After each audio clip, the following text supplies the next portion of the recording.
अस्सलाम वालेकुम स्टूडेंट्स। हम आपके जो क्लास 10 के ज्योग्राफी में से एग्रीकल्चर चैप्टर हम लोग स्टार्ट किए थे हमने उसमें से हमने आपको एक दो लेक्चर दिए हैं। तो आज का जो हमारा लेक्चर होगा that is major crops grown in India. ठीक है, तो मेजर क्रॉप्स के ऊपर आज का हमारा टॉपिक है। तो आज हम मेजर क्रॉप्स को डिस्कस करेंगे। ठीक है बच्चे, तो मेजर क्रॉप्स में भी जैसे फॉर एग्ज़ाम्पल इसमें हमारे इंडिया में मेजर क्रॉप्स को हम कैसे ग्रो करते हैं ड्यू टू इंडिया के जो डाइवर्स क्लाइमेटिक कंडीशन की वजह से। ठीक है, और यहाँ पे जो है बहुत सारे ऐसे फैक्टर्स हैं जैसे diverse Jio physical and climatic characteristic. ठीक है, इनॉर्मस साइज़। तो इन चीज़ों की वजह से इंडिया में जो है हम डिफरेंट क्लाइमेट्स में डिफरेंट टाइप्स के फ्रूट्स जो है हम ग्रो कर सकते हैं। इसलिए इंडिया में इतने सारे डिफरेंट क्रॉप्स को ग्रो किए जाते हैं। ठीक, तो हमारे जो क्रॉप्स है यानी फूड ग्रेन, इसको दो टाइप में क्लास किया है that is food grain and non food grain. ठीक है, फूड ग्रेन्स में कौन कौन से क्रॉप्स आते हैं आपके?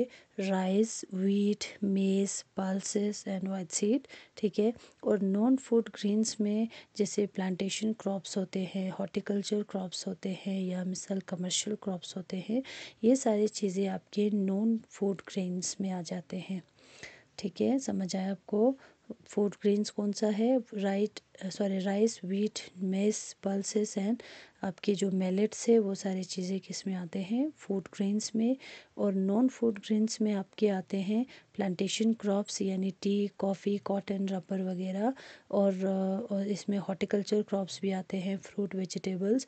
और उसके साथ साथ जो कमर्शियल क्रॉप्स है जैसे cotton, jute, sugar cane, tobacco या ऑयल सीड, ये सारी चीज़ें आपके नॉन फूड ग्रेन्स के में आते हैं। ठीक है, तो आज हम डिस्कस करेंगे पहले फूड ग्रेन्स को। ठीक है, फूड ग्रेन्स में सबसे पहला हमारा जो है दैट इज़ राइस। ठीक है, राइस क्या है? सेकंड लार्जेस्ट प्रोड्यूसर है इंडिया का। ठीक है, इंडिया में सेकंड लार्जेस्ट प्रोड्यूसर यानी इंडिया सेकंड लार्जेस्ट प्रोड्यूसर है राइस का। और ये जो राइस है दैट इज़ ये खारिफ क्रॉप होते हैं यानी समर क्रॉप होते हैं। तो इस राइस को ग्रो करने के लिए 25 डिग्री सेल्सियस प्लस जो है टेम्परेचर की ज़रूरत होती है, अबाउट 25 डिग्री सेल्सियस। और रेनफॉल जो है जैसे हमने पहले भी आपको खारिफ सीज़न में बताया, जो खारिफ क्रॉप होते हैं that is onset of monsoon से स्टार्ट हो जाते हैं। तो इस वजह से यहाँ पे जो है सोर्स ऑफ इरिगेशन मैंने आपको बताया रेनफॉल। ठीक है, तो यहाँ पे ये जो क्रॉप्स होते हैं ये वाटर इंटेंसिव क्रॉप होते हैं जिनको ज़्यादा से ज़्यादा वाटर की ज़रूरत होती है। दैट इज़ वाई यहाँ पे जो रेनफॉल है दैट इज़ 100 to 200 सेंटीमीटर तक की रेनफॉल की ज़रूरत होती है राइस को ग्रो करने के लिए। ठीक है, high humidity and 100 centimetre to 200 centimetre rainfall की ज़रूरत होती है। ठीक, और ये जो राइस है इसको जो है ग्रो करते हैं इन हरियाणा में, पंजाब में एंड उत्तर प्रदेश जैसे स्टेट्स में इनको ग्रो किए जाते हैं। ठीक है, तो राइस के बहुत सारे यूजेस भी है। ठीक है, तो इसको आप लोग आपके बुक से भी थोड़ा सा आप लोग इस चीज़ को कंसल्ट करें आप लोग। ठीक है, तो इसके बाद जो सेकंड हमारा फूड ग्रेन है दैट इज़ व्हीट। ठीक है बेटा, तो व्हीट है second most important food crop next to rice. ठीक है, हमारे इंडिया का सेकंड मोस्ट फूड क्रॉप चिक ये हमारे व्हीट है, जो राइस के बाद व्हीट आता है। ठीक है, व्हीट को हम लोग ज़्यादा यूज़ करते हैं, दैट इज़ स्टेपल फूड है हमारे। ठीक है, तो ये जो राइस है, ठीक है, तो इसको कूल क्लाइमेट की ज़रूरत होती है यानी ये क्या है? रबी क्रॉप है जिसको हम विंटर सीजन में ग्रो करते हैं and 50 centimetre to 75 centimetre rainfall की ज़रूरत होती है। और ये जो है ज़्यादातर ग्रो करती है हमारे हरियाणा, पंजाब, मध्य प्रदेश जैसे जगहों पे ग्रो किए जाते हैं। और इसको जो है हार्वेस्टिंग के टाइम पे सनशाइन होनी चाहिए, ब्राइट सनशाइन की ज़रूरत होती है ड्यूरिंग हार्वेस्ट टाइम। ठीक है बेटा, तो 50 to 75 सेंटीमीटर की रेनफॉल की ज़रूरत होती है। ठीक है, तो नेक्स्ट इसके बाद है हमारा जो मेन फूड ग्रेन, तो सेकंड है मिलेट। ठीक है, तो मिलेट जो क्रॉप है दैट इज़ ये मतलब हाई न्यूट्रिशनल वैल्यू होते हैं मिलेट क्रॉप्स का। मिलेट क्रॉप्स में कौन कौन से क्रॉप्स आते हैं, जौवर, बाजरा एंड रागी जैसे क्रॉप्स जो है इसमें होते हैं। तो इन ये जो क्रॉप्स है इनकी हाई न्यूट्रिशनल वैल्यू है। ठीक है, तो ये क्रॉप्स है जौवर, जैसे हम कहेंगे मोस्ट इम्पॉर्टेंट क्रॉप है, थर्ड मोस्ट इम्पॉर्टेंट क्रॉप हमारे इंडिया का। और ये जो है रेन फेड क्रॉप होते हैं, ये जो क्रॉप्स है रेन फेड होते हैं, यानी ये जो है ड्राई सीजन में भी ग्रो करते हैं। और इसमें जैसे आपके जैसे फॉर एग्ज़ाम्पल ये जो जोवर है ये महाराष्ट्र स्टेट में लार्जेस्ट प्रोड्यूसर में महाराष्ट्र में प्रोड्यूस किया जाते हैं। बाजरा को उत्तर प्रदेश में प्रोड्यूस किए जाते हैं सबसे ज़्यादा, और रागी को कर्नाटका में सबसे ज़्यादा प्रोड्यूस किए जाते हैं। ठीक है, तो ये आपके हो गया millets young another crop food grain. ठीक है, जो मोस्ट इम्पॉर्टेंट क्रॉप होते हैं हमारे इंडिया के। ठीक है, न्यूट्रिशनल वैल्यू इनकी बहुत हाई होती है। नेक्स्ट आपका जो मोस्ट इम्पॉर्टेंट क्रॉप है दैट इज़ मेज़। ठीक है, मेज़ को हम क्या कहते हैं, queen of cereals due to highest yield potential and adaptability over a wide range of agro climatic condition. ठीक है, तो इसकी हाईएस्ट जो एडेप्टेबिलिटी जो है वो एडेप्टेबिलिटी जो इसका है, इसकी वजह से इसको हम क्या कहते हैं, क्वीन ऑफ सीरियल्स। ठीक है, तो क्वीन ऑफ सीरियल्स हम इसको इसलिए कहते हैं क्योंकि एक तो दूसरी चीज़ ये क्या है, एक खारिफ क्रॉप है। ठीक है, यानी समर क्रॉप।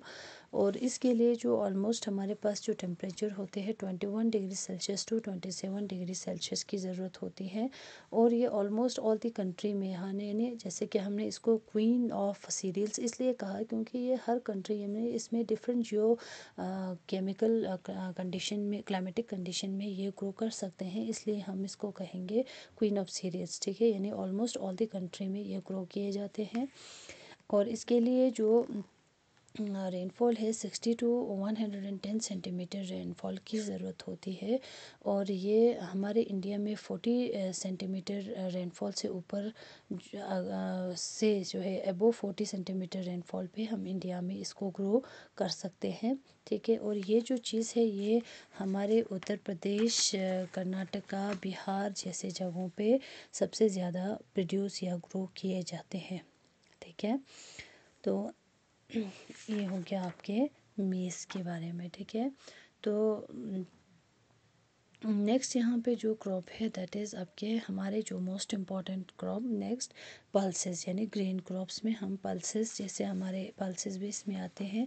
पल्स यानी जैसे गति चमचक दाल व मतलब वो सारी चीज़ें पल्सेस में आते हैं, दाल दाल कसम सक। ठीक है, जैसे फॉर एग्ज़ाम्पल आधार होते हैं, मूंग दाल होती है, या बहुत सारे जो दाल के जो टाइप्स होते हैं वो सारी चीज़ें इसमें आ जाते हैं। तो दाल जो है या पल्सेस है can grow in dry condition. ठीक है, ये ड्राई कंडीशन में भी ग्रो होते हैं।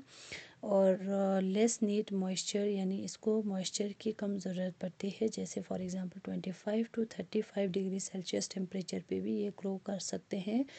और एवरेज इसका जो रेनफॉल की ज़रूरत होती है दैट इज़ एवरेज इसको 45 सेंटीमीटर रेनफॉल की ज़रूरत होती है। और ये हमारे उत्तर प्रदेश, ठीक है, महाराष्ट्र, मध्य प्रदेश, राजस्थान जैसे जगहों पे ये प्रोड्यूस किए जाते हैं।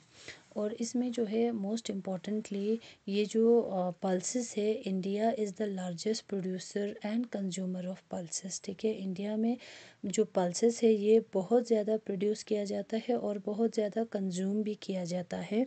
तो इसकी मेन वजह क्या है, रीज़न क्या है, क्योंकि इंडिया में वेजिटेरियंस जो है बहुत ज़्यादा है। तो इस वजह से जो है वेजिटेरियंस जो है अपने जो न्यूट्रिशनल वैल्यू, जैसे फॉर एग्ज़ाम्पल प्रोटीन का जो प्रोटीन है, इस चीज़ को कंप्लीट करने के लिए, इस चीज़ को लेने के लिए ये लोग ज़्यादातर दाल का या पल्सेस का इस्तेमाल किए जाते हैं। That is why India is the largest producer and the consumer of this pulses. ठीक है, तो ये हो गया आपके different types of food grains, ठीक है, यानी ग्रेन क्रॉप्स, जिसके बारे में आपको बताया मैंने। तो ये सारी चीज़ें आपको मैंने जो जो पॉइंट यहाँ पे लिखी है इसको आपको नोट करना है। तो इस तरह से आप जो है हर क्रॉप्स में डिस्टिंग्विश या डिफरेंसेस पता लगा सकते हैं, ठीक है। तो this was all about this grain crops. Next में हम लोग नॉन ग्रेन जो क्रॉप्स है इसके बारे में हम लोग नेक्स्ट लेक्चर में पढ़ेंगे। तब तक के लिए थैंक यू।